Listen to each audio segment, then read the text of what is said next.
The Most Dangerous Game by Richard Connell. Narrated by Riley Hix.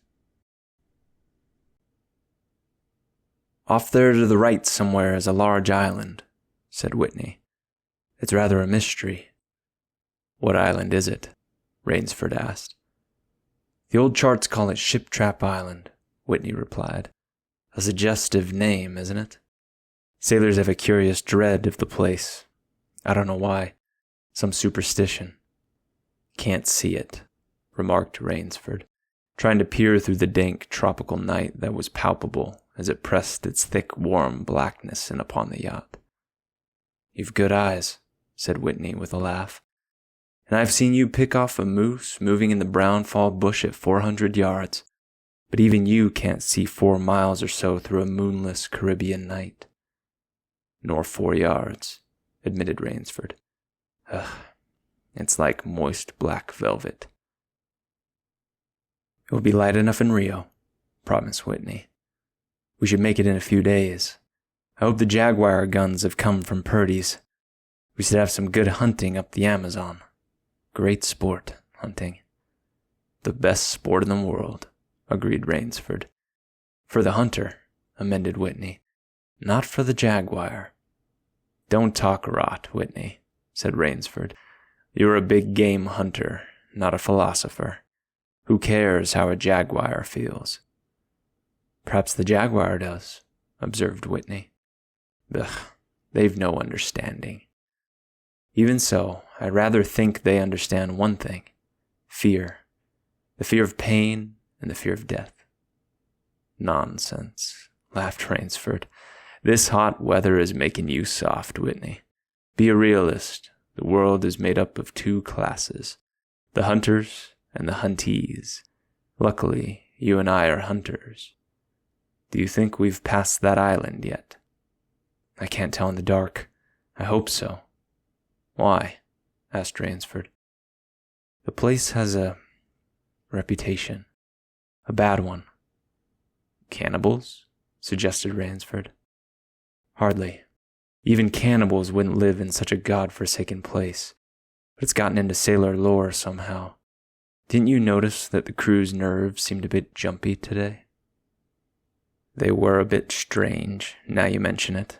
Even Captain Nielsen." "Yes, even that tough-minded old Swede who'd go up to the devil himself and ask him for a light. Those fishy blue eyes held a look I never saw there before. All I could get out of him was, 'This place has an evil name among seafaring men, sir.'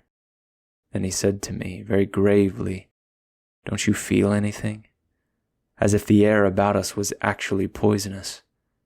Now you mustn't laugh when I tell you this. I did feel something like a sudden chill. There was no breeze. The sea was as flat as a plate glass window. We were drawing near the island then. What I felt was a mental chill, a sort of sudden dread." "Pure imagination," said Rainsford. "One superstitious sailor can taint the whole ship's company with his fear." "Maybe. Sometimes I think sailors have an extra sense that tells them when they are in danger.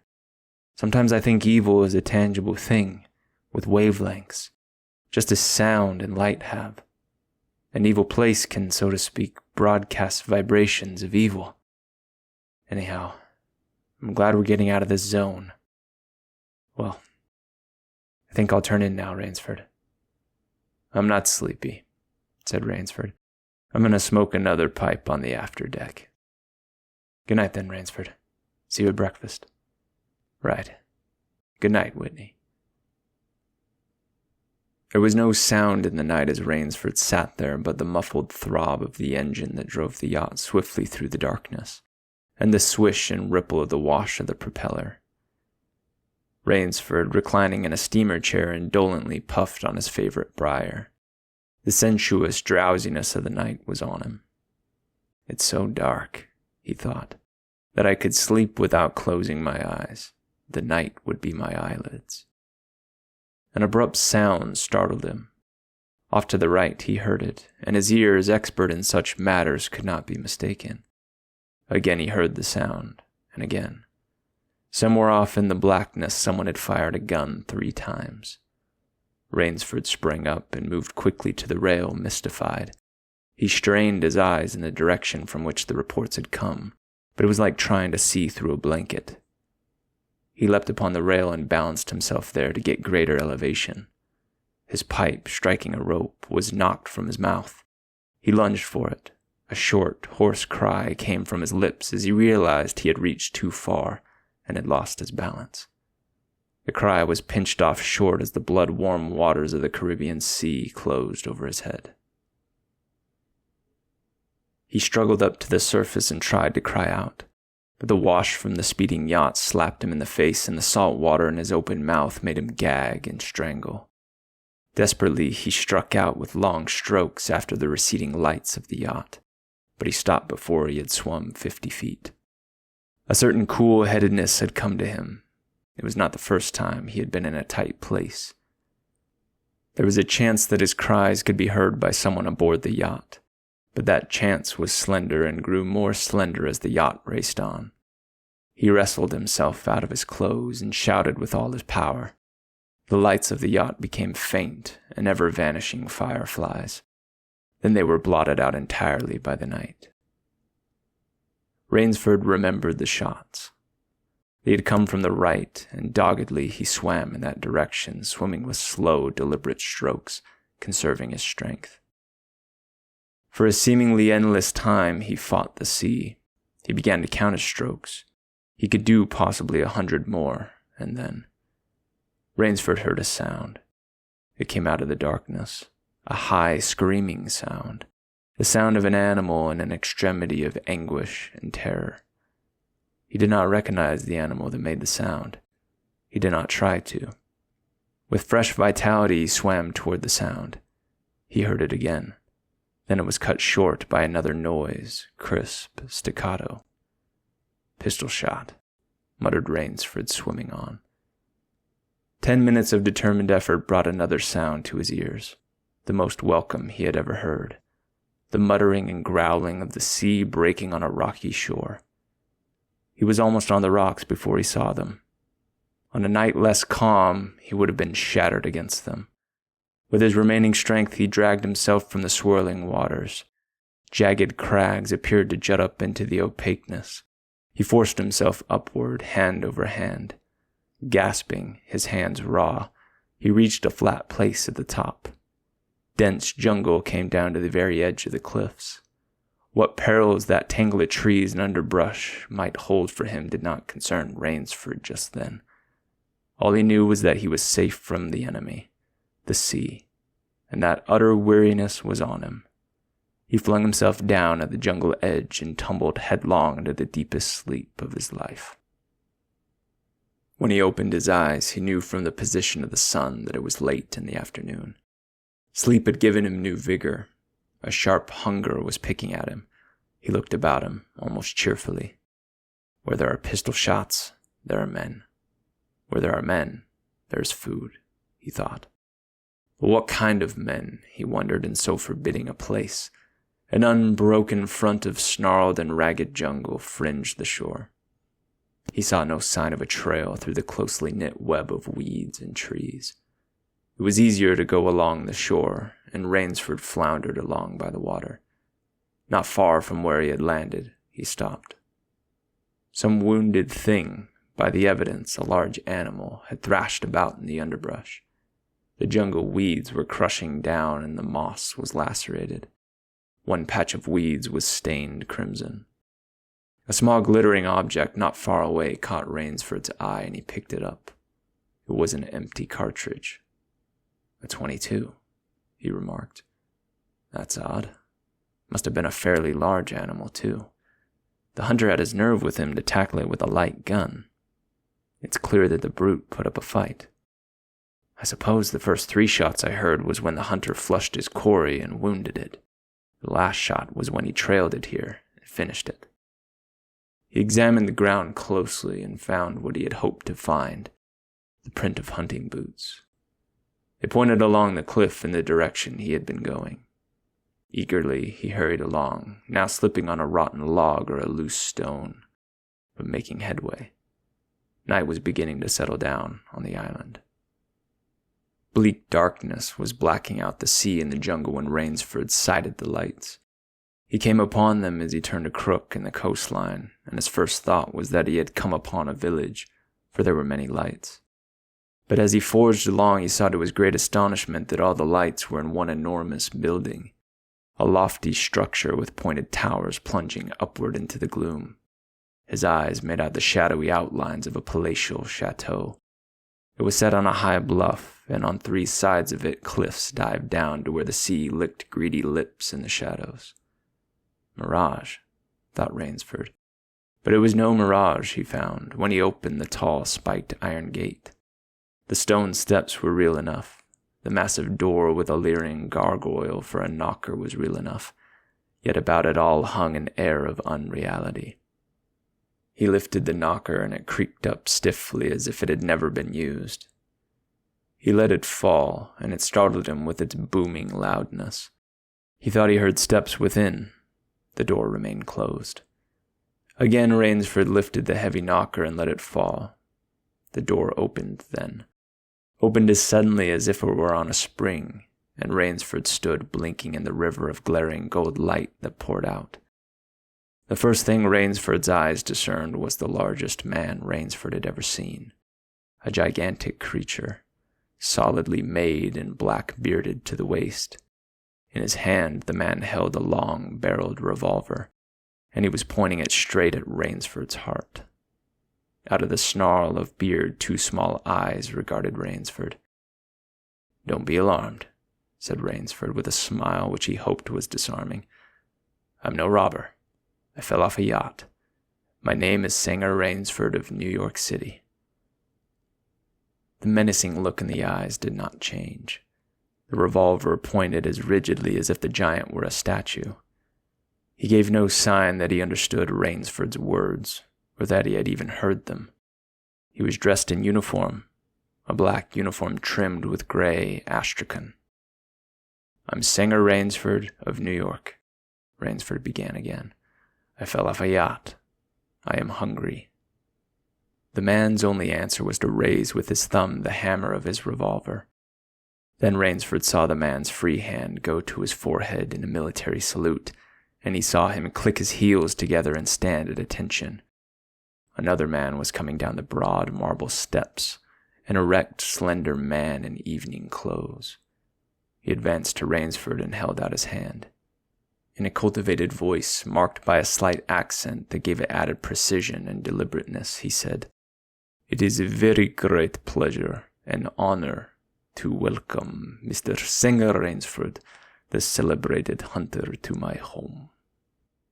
Rainsford's first impression was that the man was singularly handsome. His second was that there was an original, almost bizarre quality about the general's face.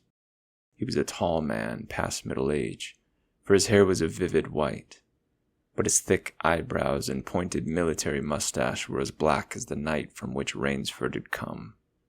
His eyes, too, were black and very bright.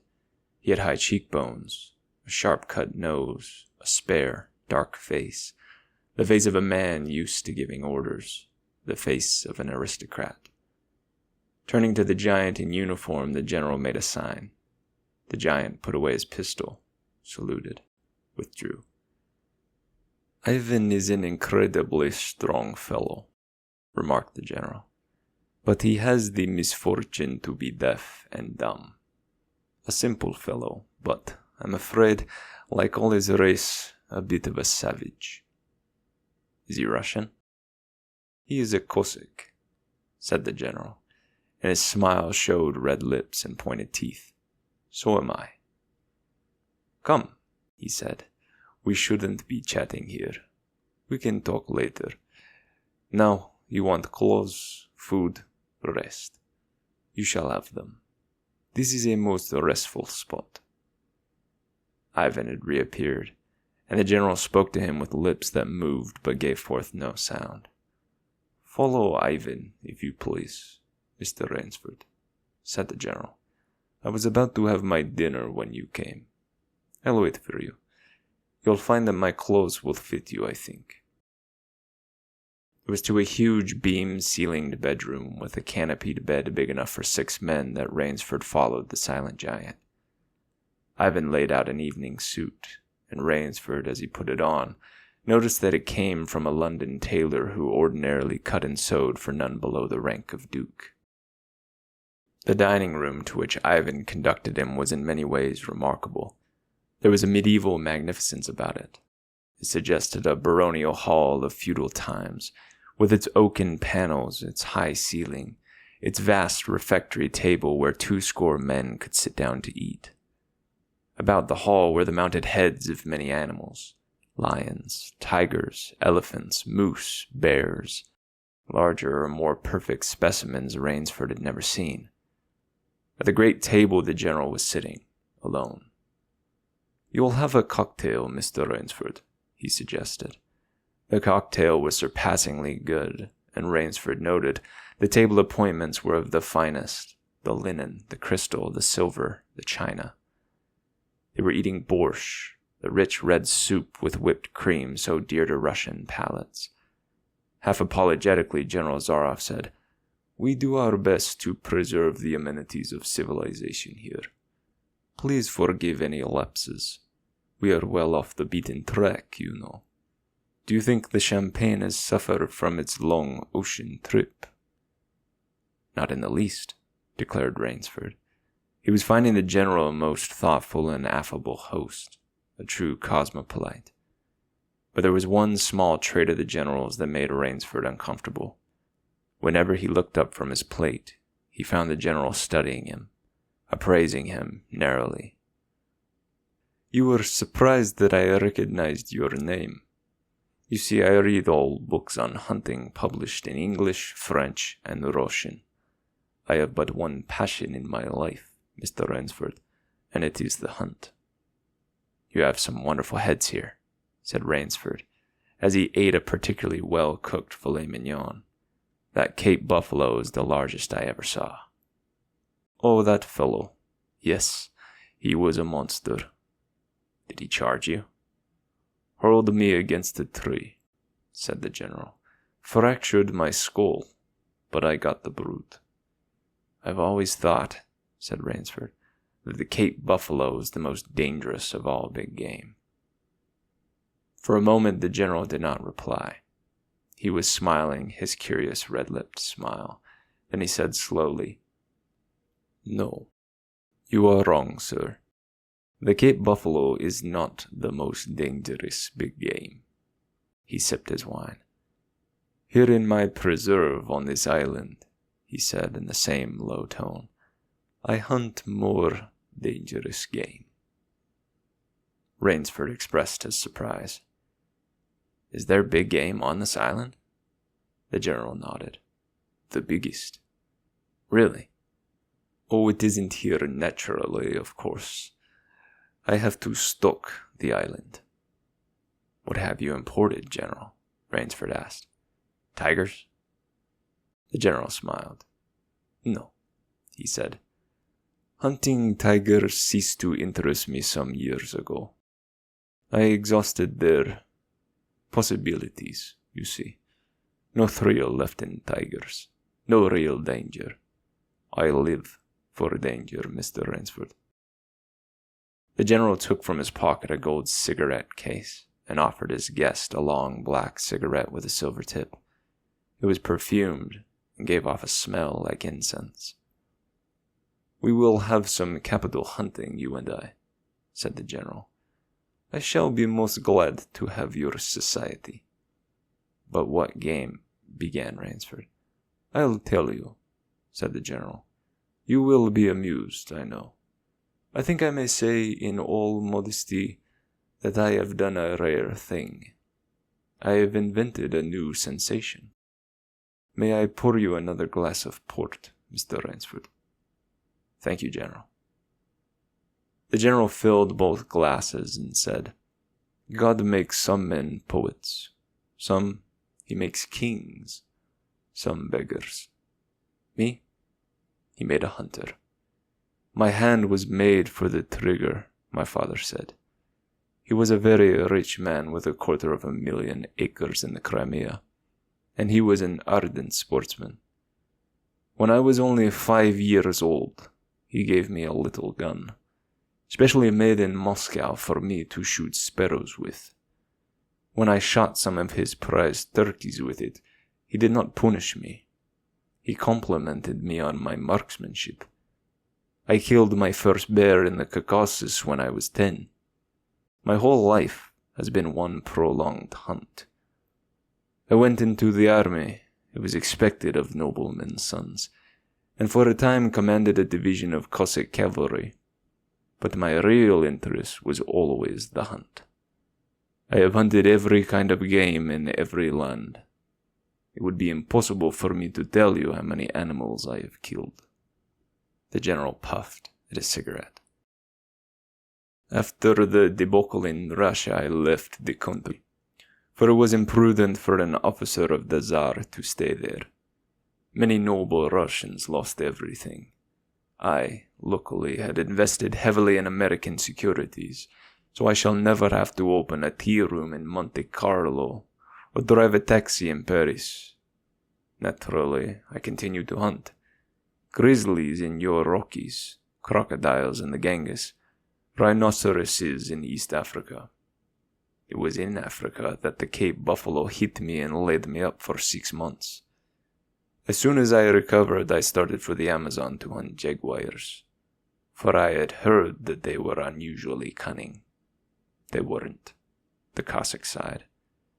They were no match at all for a hunter with his wits about him and a high-powered rifle. I was bitterly disappointed. I was lying in my tent with a splitting headache one night when a terrible thought pushed its way into my mind. Hunting was beginning to bore me. And hunting, remember, had been my life. I have heard that in America businessmen often go to pieces when they give up the business that has been their life. Yes, that's so, said Rainsford. The general smiled. I had no wish to go to pieces, he said. I must do something. Now, mine is an analytical mind, Mr. Rainsford.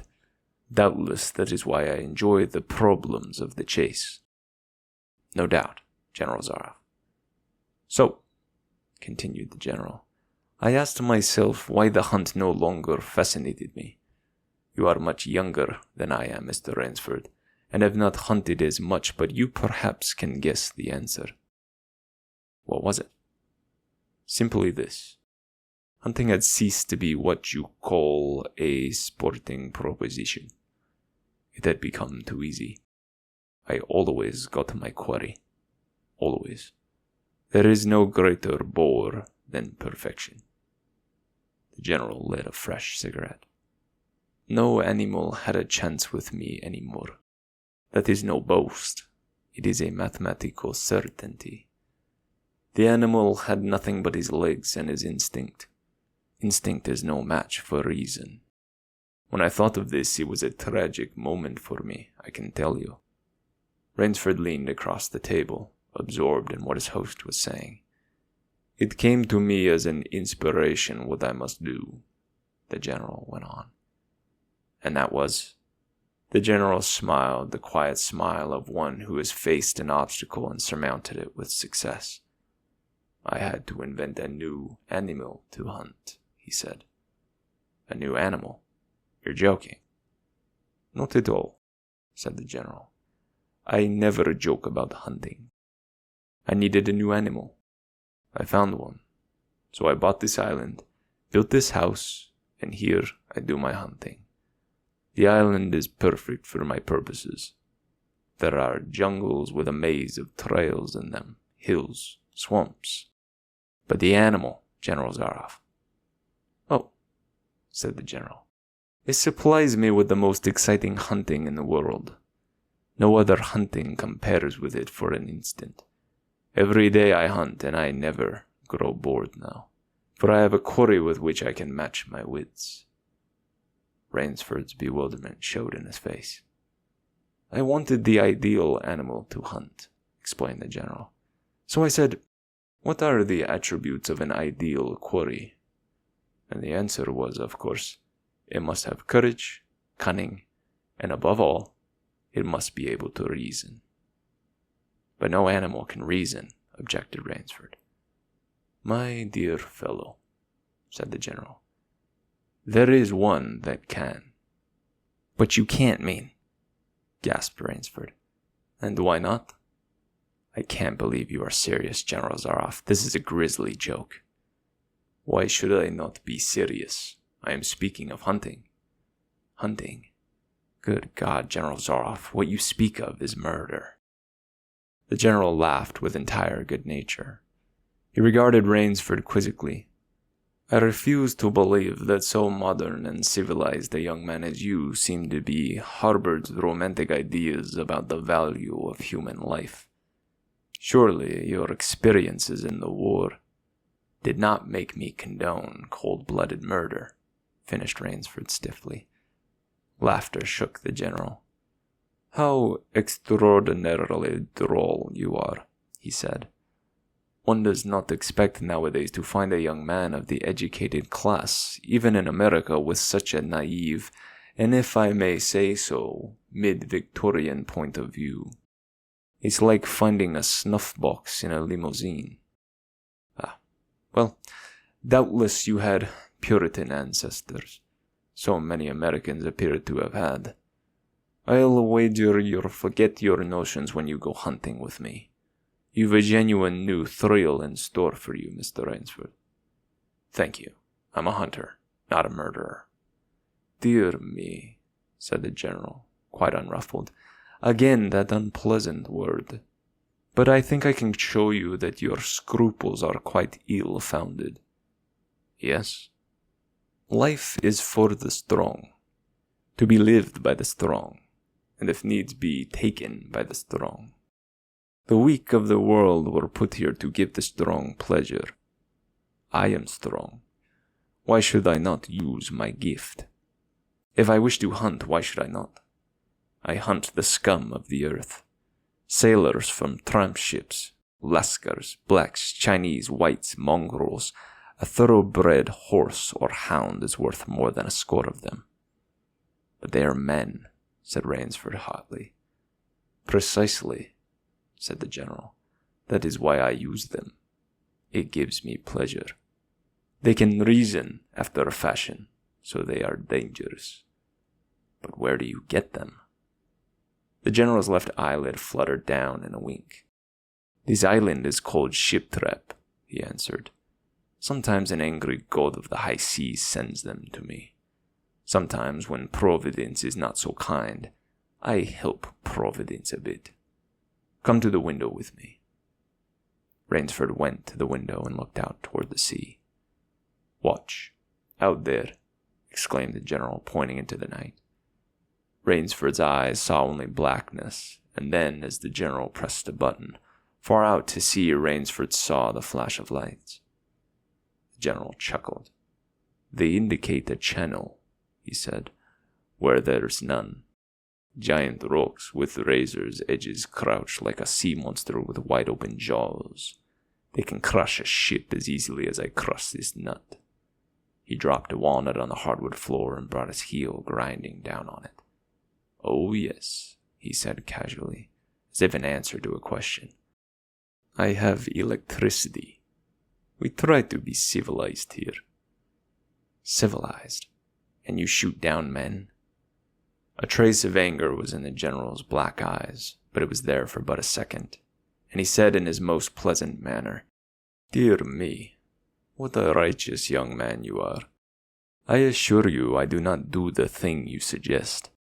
That would be barbarous. I treat these visitors with every consideration. They get plenty of good food and exercise. They get into splendid physical condition. You shall see for yourself tomorrow.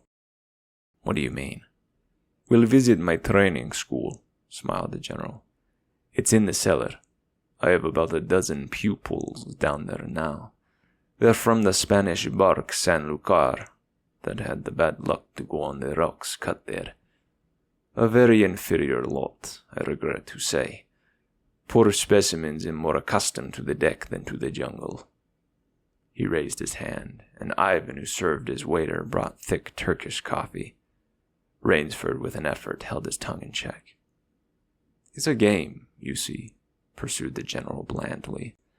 "I suggest to one of them that we go hunting. I give him a supply of food and an excellent hunting knife. I give him 3 hours' start. I am to follow, armed only with a pistol of the smallest caliber in range. If my quarry eludes me for 3 whole days, he wins the game. If I find him," the general smiled, "he loses. Suppose he refuses to be hunted." "Oh," said the general, "I give him his option, of course. He need not play that game if he doesn't wish to. If he does not wish to hunt, I turn him over to Ivan. Ivan once had the honor of serving as official nauter of the Great White Tsar, and he has his own ideas of sport. Invariably, Mr. Rainsford, invariably they choose the hunt. And if they win..." The smile on the general's face widened. "To date, I have not lost," he said. Then he added hastily, "I don't wish you to think me a braggart, Mr. Rainsford. Many of them afford only the most elementary sort of problem. Occasionally I strike a Tartar. One almost did win. I eventually had to use the dogs." "The dogs? This way, please. I'll show you."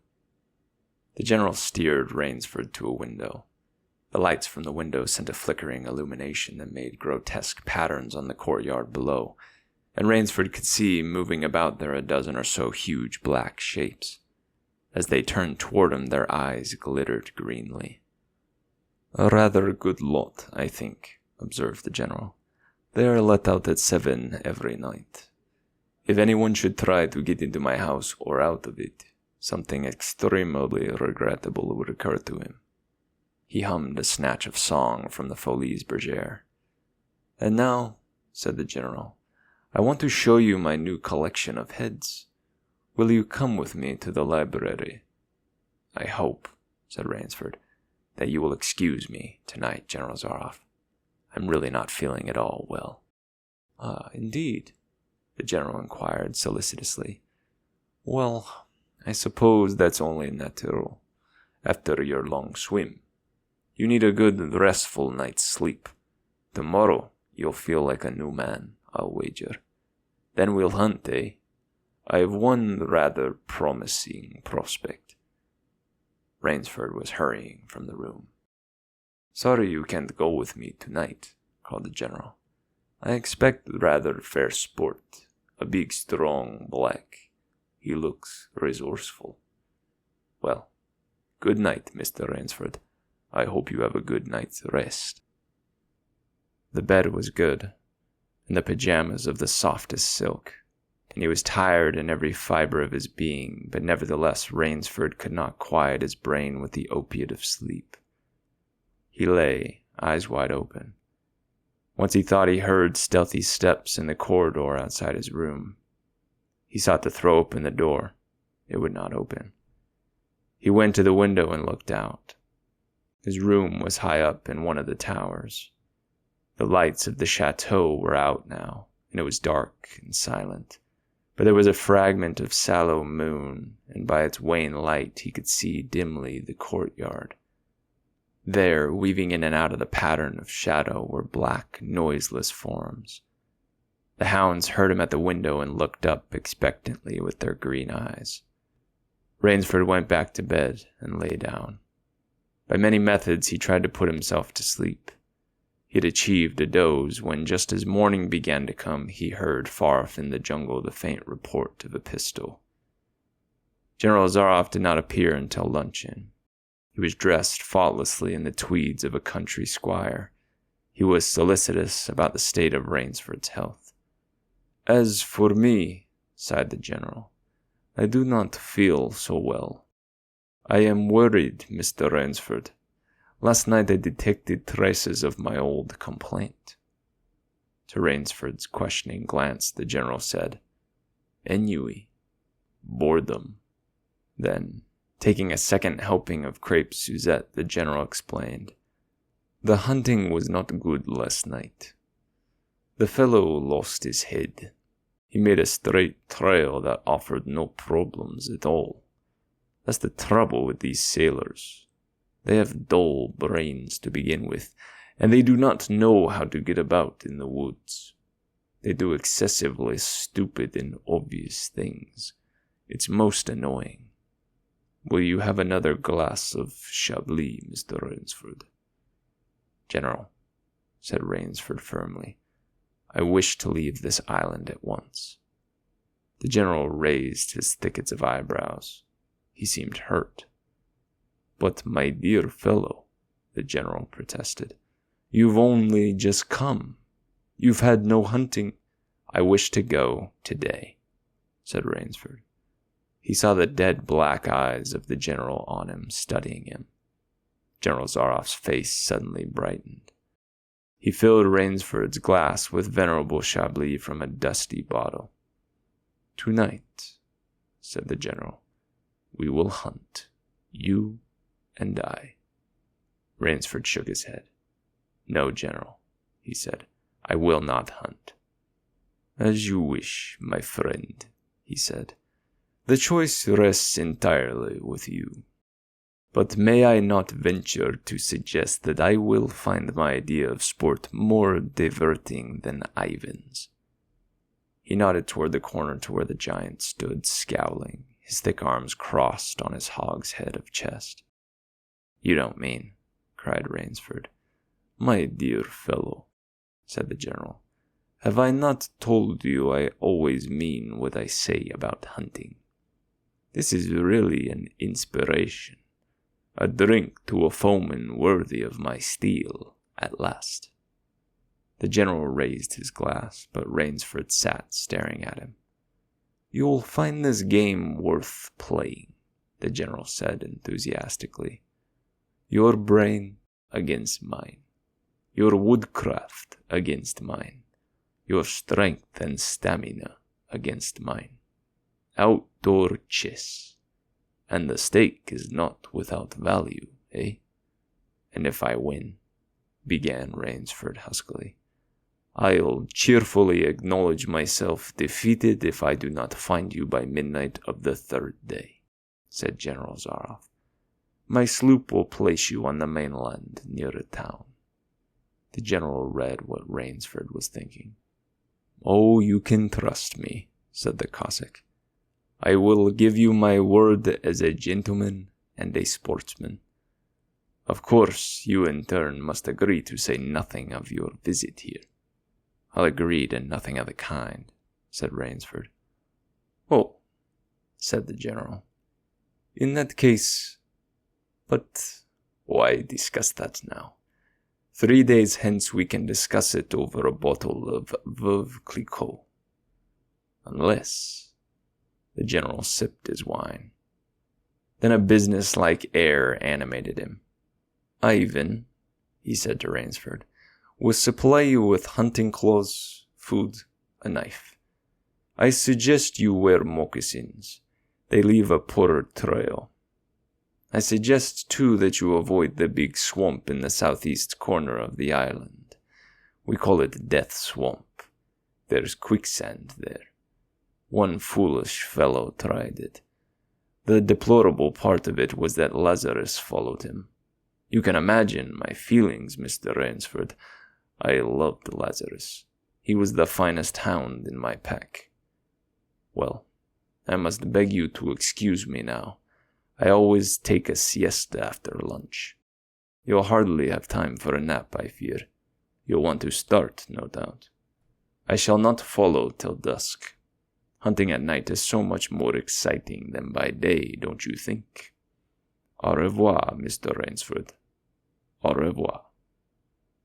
General Zaroff, with a deep, courtly bow, strolled from the room. From another door came Ivan. Under one arm he carried khaki hunting clothes, a haversack of food, a leather sheath containing a long-bladed hunting knife. His right hand rested on a cocked revolver thrust in the crimson sash about his waist. Rainsford had fought his way through the bush for 2 hours. I must keep my nerve. I must keep my nerve, he said through tight teeth. He had not been entirely clear-headed when the chateau gate snapped shut behind him. His whole idea at first was to put distance between himself and General Zaroff, and to this end he had plunged along, spurred on by the sharp rouse of something very like panic. Now he had got a grip on himself, had stopped, and was taking stock of himself and the situation. He saw that straight flight was futile. Inevitably it would bring him face to face with the sea. He was in a picture with a frame of water, and his operations clearly must take place within that frame. "I'll give him a trail to follow," muttered Rainsford, and he struck off from the rude path he had been following into the trackless wilderness. He executed a series of intricate loops. He doubled on his tail again and again, recalling all the lore of the fox hunt and all the dodges of the fox. Night found him leg-weary, with hands and face lashed by the branches on a thickly wooded ridge. He knew it would be insane to blunder on through the dark, even if he had the strength. His need for rest was imperative, and he thought, "I have played the fox. Now I must play the cat of the fable." A big tree with a thick trunk and outspread branches was nearby, and taking care to leave not the slightest mark, he climbed up into the crotch, and stretching out on one of the broad limbs after a fashion, rested. Rest brought him new confidence and almost a feeling of security. Even so zealous a hunter as General Zaroff could not trace him there, he told himself. Only the devil himself could follow that complicated trail through the jungle after dark. But perhaps the general was a devil.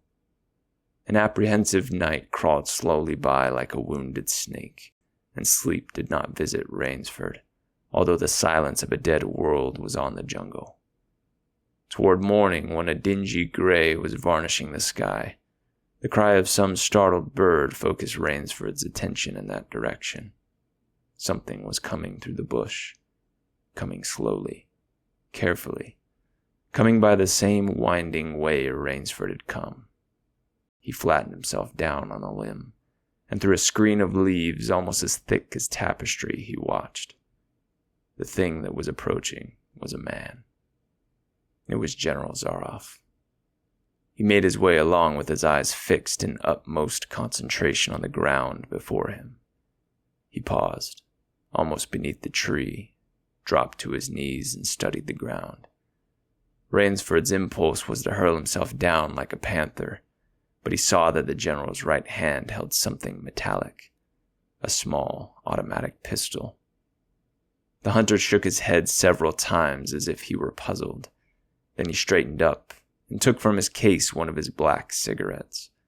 Its pungent incense-like smoke floated up to Rainsford's nostrils. Rainsford held his breath. The general's eyes had left the ground and were traveling inch by inch up the tree. Rainsford froze there. Every muscle tensed for a spring, but the sharp eyes of the hunter stopped before they reached the limb where Rainsford lay. A smile spread over his brown face. Very deliberately he blew a smoke ring into the air. Then he turned his back on the tree and walked carelessly away, back along the trail he had come. The swish of the underbrush against his hunting boots grew fainter and fainter. The pent-up air burst hotly from Rainsford's lungs. His first thought made him feel sick and numb. The general could follow a trail through the woods at night. He could follow an extremely difficult trail.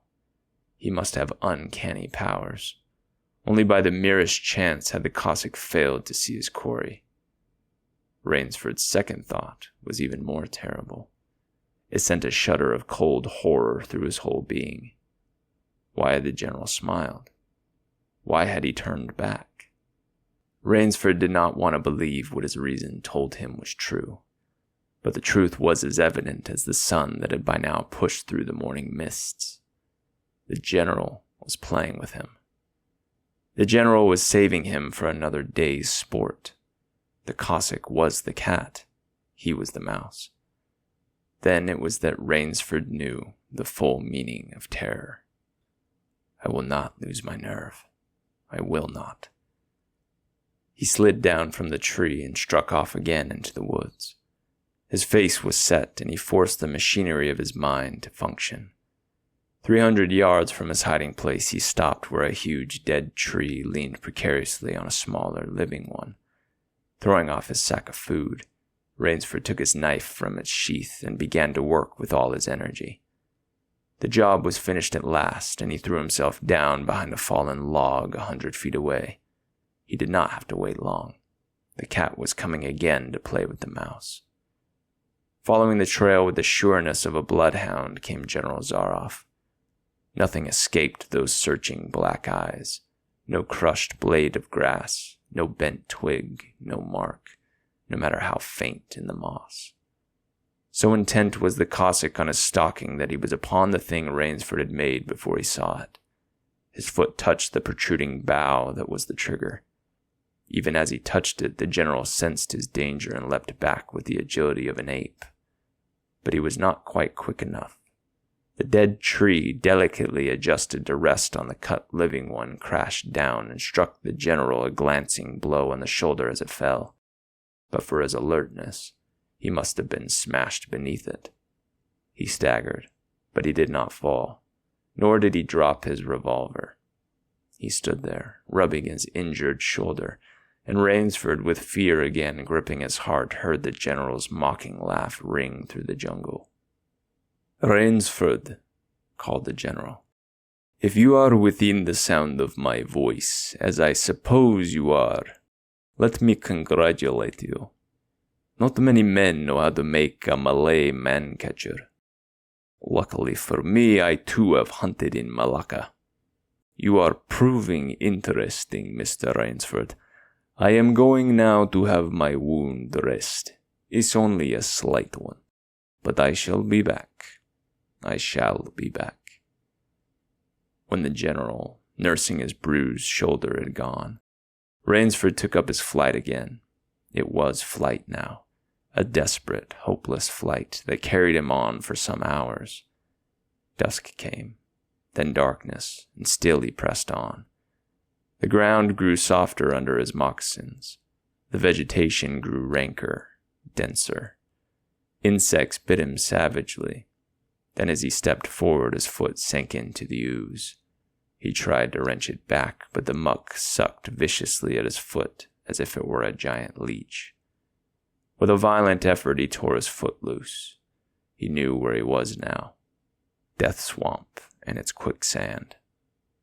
His hands were tight closed as if his nerve were something tangible that someone in the darkness was trying to tear from his grip.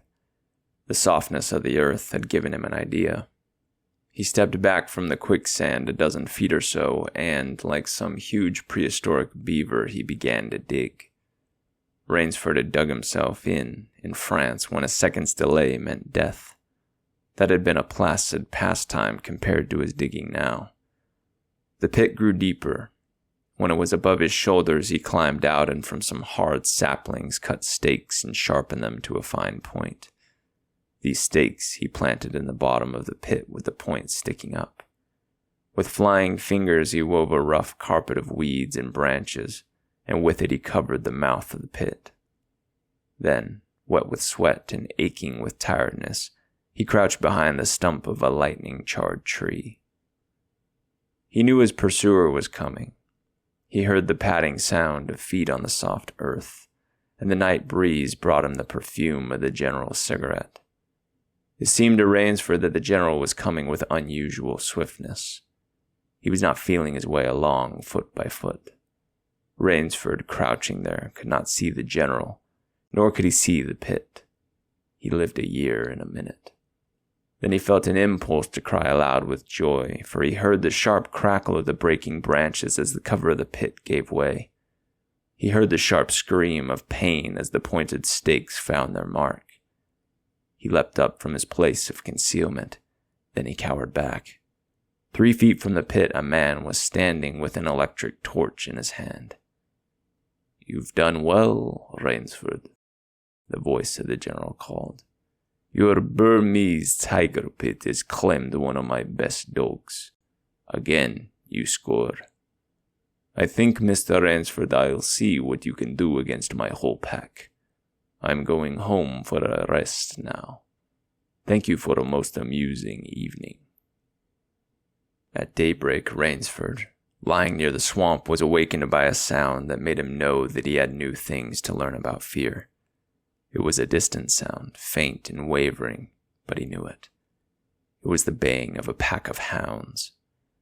Rainsford knew he could do one of two things. He could stay where he was and wait. That was suicide. He could flee. That was postponing the inevitable. For a moment he stood there thinking. An idea that held a wild chance came to him, and tightening his belt he headed away from the swamp. The baying of the hounds drew nearer, then still nearer, nearer, ever nearer. On a ridge, Rainsford climbed a tree. Down a watercourse not a quarter of a mile away, he could see the bush moving. Straining his eyes, he saw the lean figure of General Zaroff. Just ahead of him, Rainsford made out another figure whose wide shoulders surged through the tall jungle weeds. It was the giant Ivan, and he seemed pulled forward by some unseen force. Rainsford knew that Ivan must be holding the pack in leash. They would be on him any minute now. His mind worked frantically. He thought of a native trick he had learned in Uganda. He slid down the tree. He caught hold of a springy young sapling and to it he fastened his hunting knife, with the blade pointing down the trail. With a bit of wild grapevine he tied back the sapling. Then he ran for his life. The hounds raised their voices as they hit the fresh scent. Rainsford knew now how an animal at bay feels. He had to stop to get his breath. The baying of the hounds stopped abruptly, and Rainsford's heart stopped too. They must have reached the knife. He shinned excitedly up a tree and looked back. His pursuers had stopped. But the hope that was in Rainsford's brain when he climbed died, for he saw in the shallow valley that General Zaroff was still on his feet, but Ivan was not. The knife, driven by the recoil of the springing tree, had not wholly failed. Rainsford had hardly tumbled to the ground when the pack took up the cry again. "Nerve, nerve, nerve," he panted as he dashed along. A blue gap showed between the trees dead ahead. Ever nearer drew the hounds. Rainsford forced himself on toward that gap. He reached it. It was the shore of the sea. Across a cove he could see the gloomy gray stone of the chateau. 20 feet below him the sea rumbled and hissed. Rainsford hesitated. He heard the hounds. Then he leapt far out into the sea. When the general and his pack reached the place by the sea, the Cossack stopped. For some minutes he stood regarding the blue-green expanse of water. He shrugged his shoulders. Then he sat down, took a drink of brandy from a silver flask, lit a perfumed cigarette, and hummed a bit from Madama Butterfly. General Zaroff had an exceedingly good dinner in his great paneled dining hall that evening. With it he had a bottle of Paul Roja and half a bottle of Chambertin. 2 slight annoyances kept him from perfect enjoyment. One was the thought that it would be difficult to replace Ivan. The other was that his quarry had escaped him. Of course, the American hadn't played the game, so thought the general as he tasted his after-dinner liquor.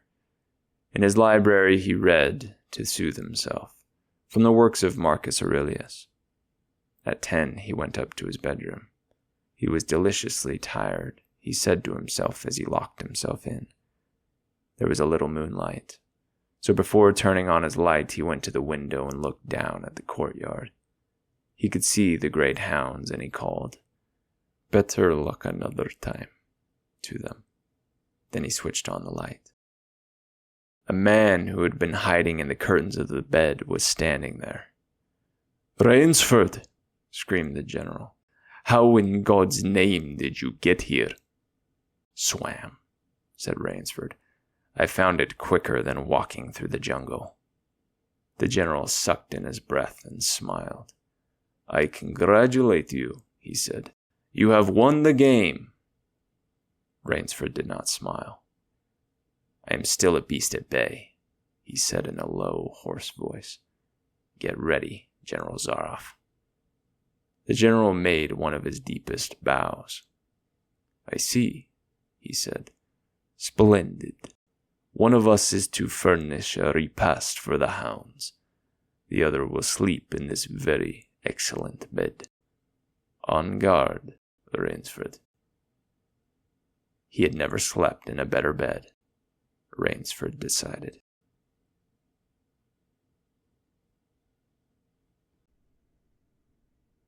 You've been listening to an audio production of The Most Dangerous Game by Richard Connell, narrated by Riley Hix. We hope you enjoyed it.